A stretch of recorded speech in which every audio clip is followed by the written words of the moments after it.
So guys এই দেখো সামনে পোস্টারে লেখা আছে নাজিবুল রহমান। হ্যালো বন্ধুরা, আজকে তোমাদেরকে এমন একটা দোকানের সন্ধান দেবো যে দোকানে কিন্তু তোমরা অল টোটাল জিনিসপত্র পেয়ে যাবে, মুদিখানার যা যা জিনিস লাগে সেই দোকানে কিন্তু পেয়ে যাবে। দেন দিয়ে কিন্তু আমি প্রথমেই এন্ট্রি করে যাই ভিতরে গাইজ। সো গাইজ এই দেখো ফ্রিজে ফুটি, ক্যাডবেরি, কিটক্যাট, ক্যাডবেরি থেকে শুরু করে থামস আপ, স্প্রাইট সব রকম ঠান্ডা জিনিস কিন্তু এই দোকানটা তোমরা পেয়ে যাবে। এবার তোমাদের দোকানের ভিতরটা দেখা গাইজ, দেখতে পাচ্ছ কত সুন্দর হয়ে আছে গাইজ। সব রকমের কিন্তু জিনিস এই দোকানটাতে তোমরা পেয়ে যাবে গাইজ, দেখতেই পাচ্ছ। সো গাইজ এই দেখো সামনে সর্ষের তেল, পাম্পের তেল আর কুরকুরি টাঙা আছে গাইজ, দেখতে পাচ্ছ সব রকম জিনিস কিন্তু অল টোটাল এই দোকানে তোমরা পেয়ে যাবে।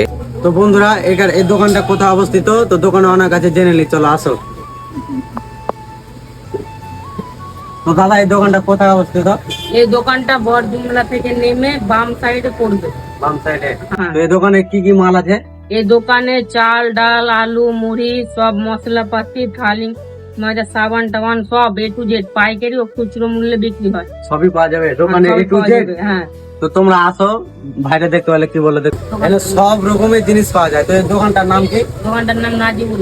নাজিবুল স্টোর। তো তোমরা আসো এবং তোমাদের দোকানে যা যা যাবতীয় জিনিসপত্র লাগবে তোমরা এই দোকানে এসো এবং কিনে নাও। সব খুচরো ও পাইকারি সব পাওয়া যায়।